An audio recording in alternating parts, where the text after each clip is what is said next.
Let's talk to Pamalakaya Chairperson Fernando Hicap. Good morning, sir, and thank you for joining us. Hi, gandang umaga, Pauline, sa inyong mga taga-subaybay.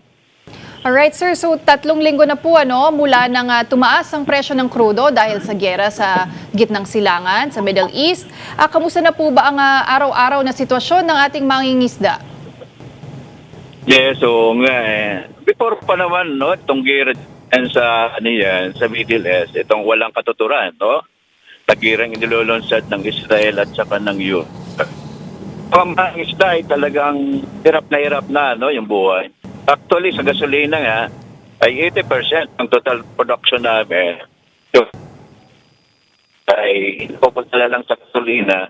Kaya kung itong nadoble na, no, ito ngayon, dahil nga dito sa gera ni Trump at ng Israel, nadoble na yung presyo, mas lalong doble yung hirap, no, na nararanasan ng mga mangisda. Kasi ang isang problema dito namin, Pauline, hindi lang yung patuloy na pagtaas ng gasolina, no?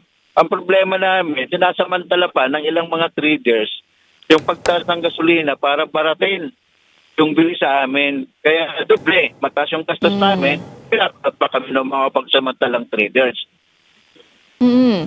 Pero sir, magkano po ba ang karaniwang gastos ng isang mangingisda sa bawat paglalayag at magkano na lamang po ang naiuwi nila ngayon?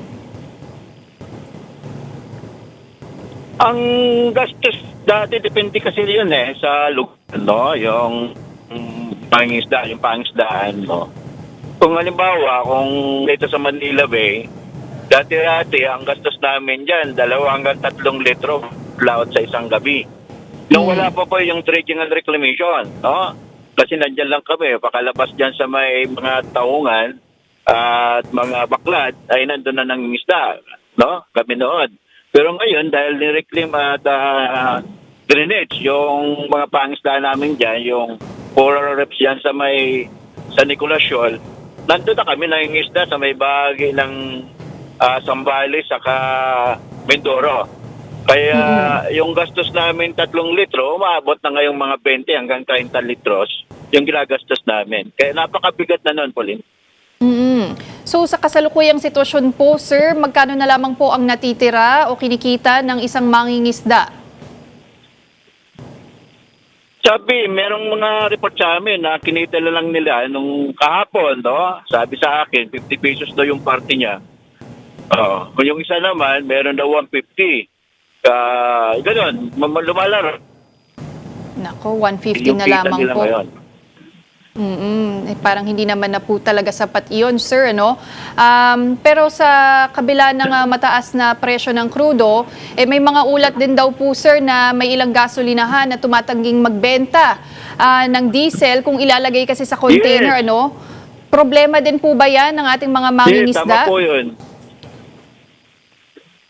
Dito sa yan, mayroon pong gano'n, no? Yung mga nasa probinsya, report sa amin, lalong-lalo na yung mga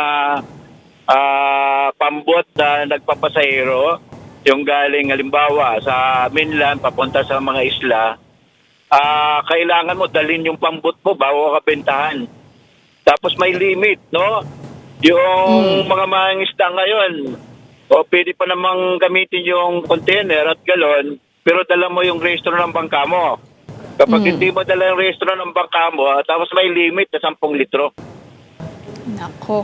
So ano po ang inyong siguro proposal, sir, ano, para naman makakuha pa rin ng gasolina ang ating mga mangingisda?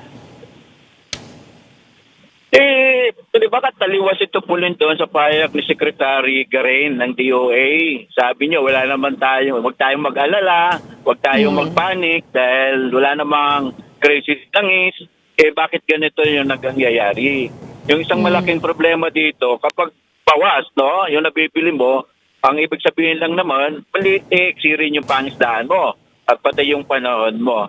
Kaya di hamak na talaga yan, no? Malaking pagbaba nung produksyon natin at bahaling sumirit yung presyo ng isda sa merkado, no? Sa panawagan natin yung kagyat bagamat sabi natin mali, yung sinasabi nilang 3,000 na fuel subsidy, and immediately dapat ibigay na yon, nasaan na yon? Huwag nilang gamitin na dahilan, no? Tapos, kakarampot pa yon. Hanggang ngayon, 3 linggo na itong gera. Wala pa nung February 28 hanggang ngayon, no? Wala pa tayong natatanggap na suporta galing sa gobyerno. Pero yung immediate na panawagan natin, hindi lang yung fuel subsidy, yung production subsidy. Kung sa mga mangingisda yan, meron kaming panukalang batas na 15,000. Sa ngayon, dahil na-double na yung gastos natin, di dapat double na rin, mga 30,000. Production subsidy. Kung sa magsasakayan, 50,000 yung bawat hektarya, madodoble na rin yun. Kahit pa mga 100,000 yung kailangan para matiyak natin na merong produkto, no, na makakain yung mga mayang Pilipino ng palay at ng bigas at saka ng isda. At ganoon din, yung talaga, yung immediate na lahat tayo magkikinabang, yung suspension ng koleksyon ng value-added tax sa kanyang isa-stock ng lahat, no? Na buwis na binabayaran natin dito sa produktong petrolyo at yung pangmatagalan kasi mawawala rin yan eh. Ang kailangan talaga, deregulated. Ibasura na yung deregulation law, no? Dapat nasa control at management ng gobyerno yung napakahalaga na industriya, no? Kasi ito yung tugon ng ekonomiya natin eh. Kaya nga nararamdaman natin yun. Siyempre, yung sa mga sambayan ng mamamayan, no, ng daigdig ang panawagan natin ay mapahinto itong walang batayan at pangsariling interes lamang nagirang inilulunsad ni Netanyahu at saka ni Trump. Pero sir, ano po ang reaksyon nyo dun sa sinabi ng Pangulo na magkakaroon naman ng karagdagang alokasyon para sa mga magsasaka, pati na rin sa mga mangingisda, nasa 50 million pesos para sa mga regional field offices. Pero nabanggit nyo nga kanina, ang 3,000, hindi po malayong maaabot niyan. Oo, kakarampot lang yun, Pauline, no? At maliban sa kakarampot na wala pa, no? Hindi na bagal to eh. Kasi walang kakayanan, no? Ang administrasyon ni Bongbong Marcos para tugunan directly yung immediately na epekto nito sa mga mayang Pilipino, lalong-lalo na sa mga produktibong sektor tulad ng magsasaka at mga mangingisda. Ganun din, no? Yung transport sector, yung piso na nga lang na dagdag, inano niya pa, no? Di niya pa pinatupad. Malinaw, no, na hindi talaga ito, hindi alam, actually, walang alam si Pangulong Bongbong Marcos kung paano i-resolve yung matinding epekto nitong krisis sa ekonomiya ng ating bansa. Sir, may mga issue rin daw po na limitado lamang ang mabibigyan ng subsidiya tulad ng mga nakarehistrong boat owners. Ang tanong din dyan, paano naman yung mga mangingisda na hindi nakarehistro pero umaasa dito sa kabuhayan na ito? Yun nga, Pauline, actually, kahit hindi pa natin isama yung hindi nakarehistro, yung rehistrado pa lang, no? Based doon sa PSA, registered municipal fishing boat, no? Sabi nila more than 300,000. Pero yung allocation sa mga mangingisda lang ay 14,947 yung mabibigyan. Ganun lang kaliit, Pauline, no? Malinaw talaga na ito ay banded, maliban sa banded, tapos hindi talaga seryoso ang gobyerno ni Bongbong Marcos para tugunan, no? Yung malalang epekto sa mga mangingisda. Sir, nararamdaman na rin po ba ang epekto sa presyo ng isda sa merkado? Paano na po ito nakaka-apekto sa mga consumer? Yes, may monitor ako. Dati-rati, yung galunggong, mga 300 ngayon, lumalagpas na. Pero ayon sa report din sa amin, bumababa naman yung bili, no, doon sa ating mga mangingisda, yung farm gate. Kasi nananatili naman yung bili nila. Halimbawa yung galunggong, dito sa bagay ng Zambales, nasa 120 to 130 yung kilo. Doon sa Palawan, meron pang 70 to 80 pesos per kilo. Kaya ito yung problema namin, Pauline, kasi yung mga mapagsamantalang traders, ginagamit pang dahilan para baratin yung mga mangingisda, yung pagtaas ng gastos nila sa tracking. At sir, gaano po ba kahalaga o critical para sa inyong hanay yung pag-alis nga doon sa excise tax, pati na rin ng value-added tax sa fuel? Malino, no? Inaasahan natin na kagyat na pag naalis mo yun, bababa yung presyo natin, di ba? ng halos mga 16 to 18 pesos yan eh. Ngayon, yung value added tax natin, dahil mahigit 100 na yan, di nasa 12 pesos na yon, mahigit.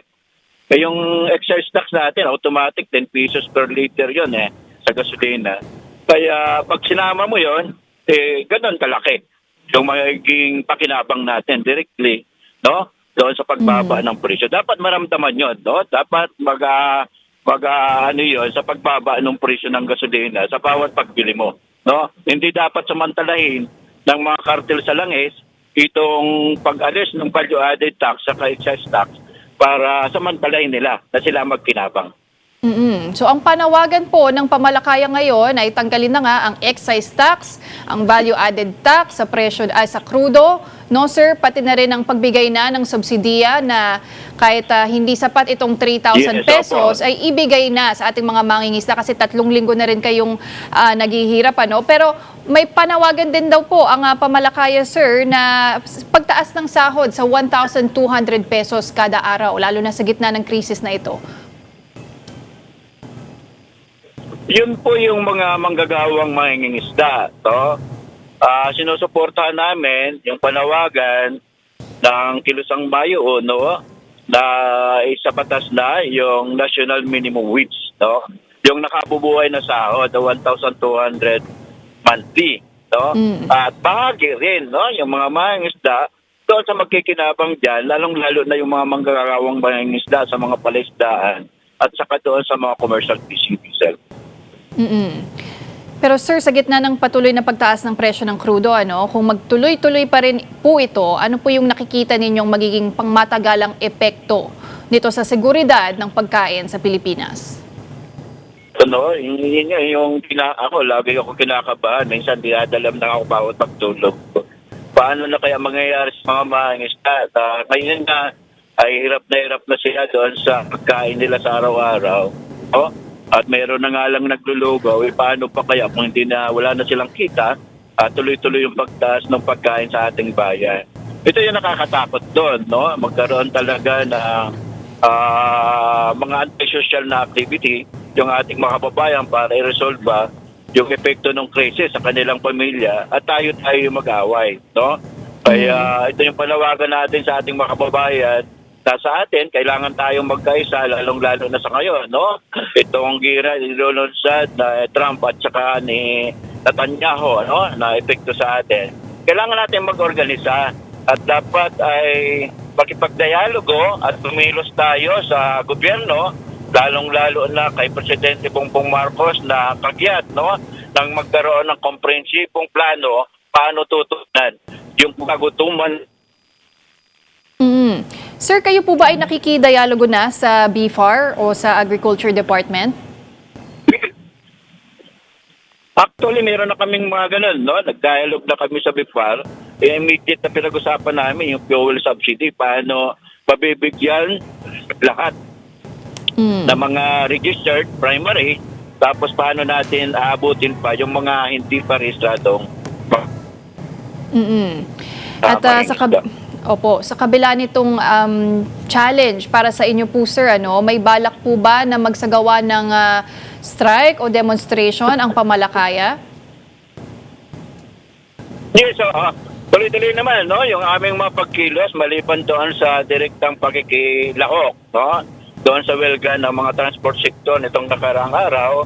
At meron din kami mga pluvial and coastal protest para i-rehistro yung kagyat na panawagan na ibasura o i-suspend, no? Yung value added tax at saka yung excise tax o yung buwis sa langis at ganoon din yung pagpapasura na ng welga regulation law at panawagan, no? At kundinahin itong ginagawang gera ni Trump at Netanyahu na dapat ay mapatigil na.